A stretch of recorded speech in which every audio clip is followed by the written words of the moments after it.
ఈ సెలబ్రిటీలు ఏ బ్రాండ్స్ కి ప్రాతినిధ్యం వహిస్తున్నారో తెలుసా? పూర్తి వివరాలకు చదవండి రేపటి సాక్షి దినపత్రిక. అంతేకాదు, చంద్రబాబు నాయుడు గారు 10 రోజుల నుంచి ఎక్కడున్నాడు? విజయవాడలోనే ఉన్నాడు. ఏమన్నా నాకు తెలియగలుగుతానండి. ఒక విజయవాడలోనేమో వరద వచ్చింది, బుడమేరు పొంగింది, మనుషులు చనిపోయారు, ఇళ్ళలోకి మట్టి వచ్చేసింది, అన్నీ కడుగుతున్నారు. నాకు తెలియగలుగుతానండి. అటు ఉత్తరాంధ్రలో కూడా పెద్ద ప్రమాదం జరిగింది కదా, చాలా వరదలు వచ్చాయి కదా, మరి మీరు అక్కడ లేరే? అక్కడ కూడా వెళ్ళాలా మీరు? అక్కడికి వెళ్ళి మీరే చేయాలా? ఏమి నాకు అర్థం కాదా. What is this administration? Pawan Kalyan గారు చెప్పాడు, నేను కూడా మనం చెప్పా. పవన్ కళ్యాణ్ గారు ఏమన్నారు? మనం అంతా వెళ్తే అక్కడ అడ్మినిస్ట్రేషన్ అంతా కొలాప్స్ అయిపోతే అందరూ నా చుట్టూ తిరుగుతారు, కాబట్టి వెళ్ళకుండా ఇక్కడి నుంచి పని చేయాలి అని చెప్పిన మాట వాస్తవం. జగన్మోహన్ రెడ్డి గారు అదే చెప్పారు. కానీ ఏమిటి అడుగుతున్నా, ఇవాళ ఇక్కడే ఉంటారు విజయవాడలో.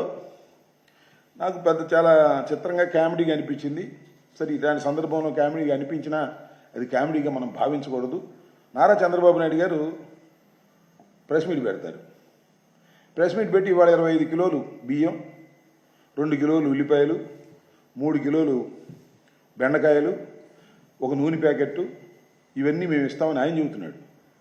ముఖ్యమంత్రి గారు విజయవాడలో రెవెన్యూ డిపార్ట్మెంట్ ఉంది, కలెక్టర్ ఉన్నారు, ఎస్పీ ఉన్నారు, ఇంతమంది ఉంటే ముఖ్యమంత్రి గారే చెప్పుకునే పరిస్థితి ఎందుకని అడుగుతా ఉన్నా. అంటే నేను తప్ప ఎవడో పని చేయట్లేదు, నేనే పని చేస్తున్నా ఇక్కడ అని మెప్పు పొందాలనే తాపత్రం. నిజమే, కొత్తలో 2 రోజులు అనుకున్నారు, అరే ఈ వయసులో కూడా బ్రహ్మాండంగా తిరుగుతున్నాడు రా అని కొంతమంది అమాయకులు అనుకున్నారు. ఇప్పుడు ఏమనుకున్నా తెలుసా? ఓవర్ యాక్షన్ చేసేస్తున్నాడే చంద్రబాబు నాయుడు. ఓవర్ యాక్షన్ చేసేస్తున్నాడు. పద్యానికి నేనే అంటున్నాడు, పాల ప్యాకెట్ కూడా నేనే ఇస్తానంటున్నాడు, 24 గంటలు అక్కడే ఉంటున్నాడు, ఆ బస్సులోనే ఉంటున్నాడు. ఇదేమిటి అనేటువంటి పరిస్థితిలో ఉంది. చంద్రబాబు నాయుడు గారు ఎంత గొప్ప విజనరీ అంటే, నేను చెప్పాను ఇంతకుముందు, ఆయన ఇల్లు ఎక్కడుంది? నదీ గర్భంలో ఉంది. నాకు అడుగుతాను, చంద్రబాబు నాయుడు గారు ఏమనుకోవద్దు, ఈ వరద తగ్గిన తర్వాత కూడా ఆ ఇంట్లోనే ఉంటారా విజనరీ గారు మీరు?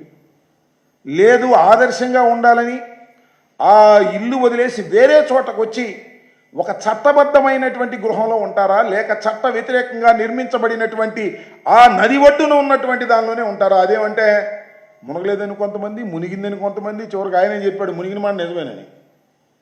ఏదో కొద్ది నీళ్ళు వచ్చి తప్పేంటి అంటున్నాడు. ఎందుకు రావు నీళ్లు? నాకు అర్థం కాల. చివరికి సత్యనారాయణ రాజు గారి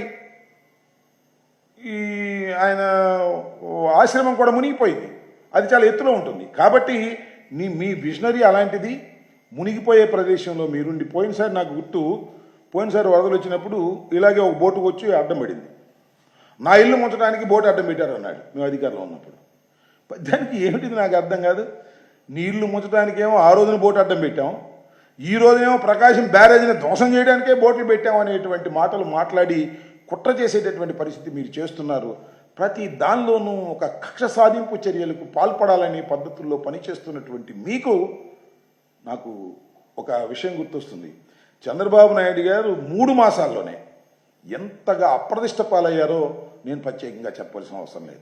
ఇంత నెంబర్తో గెలిచినటువంటి నారా చంద్రబాబు నాయుడు గారు కేవలం 100 రోజులు నిండక ముందే ఇంతగా అప్రదిష్ట పాలయ్యారు. మీ క్రేజ్ తగ్గిపోయింది, మీరు డౌన్ఫాల్ అయిపోతున్నారనే విషయాన్ని మీరు గమనించాలి. దానికి కారణం కక్ష సాధింపు చర్యలు చేయటం వల్లనే. ఇవాళ నాకు మా పల్నాడు జిల్లాలో పెదకూరుపాడు కాన్స్టిట్యున్సీలో నంబూరి శంకర్రావు గారు మాతో పాటు ఎమ్మెల్యేగా చేశారు. ఆయన వరద కొన్ని ప్రాంతాలు మునిగిపోతే ఆ వరద ప్రాంతాలు చూడాలనేటువంటి ప్రయత్నం చేయడానికి వెళుతుంటే తెలుగుదేశం కార్యకర్తలు వచ్చి దౌర్జన్యం చేసినటువంటి సంఘటన మీడియా దృష్టికి తీసుకురావాలని మనవి చేస్తున్నాం. దీనికి కారణం మీరు కాదా చంద్రబాబు నాయుడు గారు? ఇవాళ కూడా మీరు అలాంటి దౌర్జన్యాలను ఆపకోకుండా దౌర్జన్యాలను కొనసాగించే విధంగా మీరు చేస్తున్న వరద పీడిత ప్రాంతాలు, ఎక్కడైతే లోతట్టు ప్రాంతాలు మునిగిపోయాయో ఆ పంటలు చూడటం కోసం వెళ్ళాలని నిర్ణయించుకొని బయలుదేరితే చూడండి, తెలుగుదేశం పార్టీకి సంబంధించినటువంటి నాయకులు కార్యకర్తలు కార్లు బయలుగొట్టారు. ఏమిటి దారుణం అని అడుగుతా ఉన్నా. ఇది ప్రజాస్వామ్యమేనా? అసలు లా అండ్ ఆర్డర్ ఉందా? రెడ్ బుక్ పరిపాలన అంటే ఇది కాదా? ఈ విధంగా రెడ్ బుక్ పరిపాలన చేస్తూ మీరేదో గొప్పగా పరిపాలన చేస్తున్నామని చెప్తే ఏం లాభం అంటున్నా. ఇలాంటి వాటిని నివారించలేనటువంటి దశలో ఇవాళ మీరున్నారు. ఈ ప్రభుత్వం ఉంది, మీ హోమ్ డిపార్ట్మెంట్ ఉంది, పోలీసుల సమక్షంలోనే. పోలీసులు లేకపోతే అది వేరే విషయం.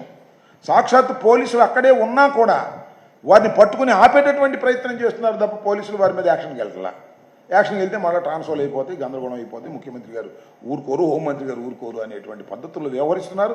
పోలీసులకు ఫ్రీ హ్యాండే లేదు. పోలీసులు వైఎస్ఆర్ కాంగ్రెస్ పార్టీ కార్యకర్తలను కొడుతుంటే చూస్తూ ఊరుకునేటటువంటి పరిస్థితికి వాళ్ళ లా అండ్ ఆర్డర్ రాష్ట్రంలో వచ్చింది అంటే మనం ఎక్కడ ఉన్నామని అడుగుతా ఉన్నా. ఇన్ని దౌర్జన్యాలకు పాల్పడుతున్నారే మీరు, ఇది ధర్మమేనా అని అడుగుతా ఉన్నా. నారా చంద్రబాబు నాయుడు గారు గుర్తుపెట్టుకోవాలి, అధికారం శాశ్వతం కాదని మనవి చేస్తున్నా. అధికారం మాకు ఉంది, ఇవాళ మీకు వచ్చింది. శాశ్వతంగా మిమ్మల్ని అంటిపెట్టుకునే అధికారం ఉంటుందని అనుకోవడం చాలా పొరపాటు. గుర్తుపెట్టుకోమని మనవి చేస్తున్నా. రోజులు గిర్రును తిరిగి వస్తాయి. ఇలాంటి దౌర్జన్యకాండకు మీరు పాల్పడుతున్నారు, ఈ దౌర్జన్యకాండను ప్రోత్సహిస్తున్నారు. ఐఎమ్ డిమాండింగ్ హోమ్ డిపార్ట్మెంట్ ఇమీడియట్గా వారి మీద యాక్షన్ తీసుకోండి, వారి మీద కేసులు రిజిస్టర్ చేయండి. కేసు రిజిస్టర్ చేసి వారి మీద యాక్షన్ తీసుకోకపోయినట్లయితే మీరు భస్మాసుర హస్తంలాగా మీ హస్తాన్ని మీరే నెత్తిన పెట్టుకునేటువంటి పరిస్థితి వస్తుంది.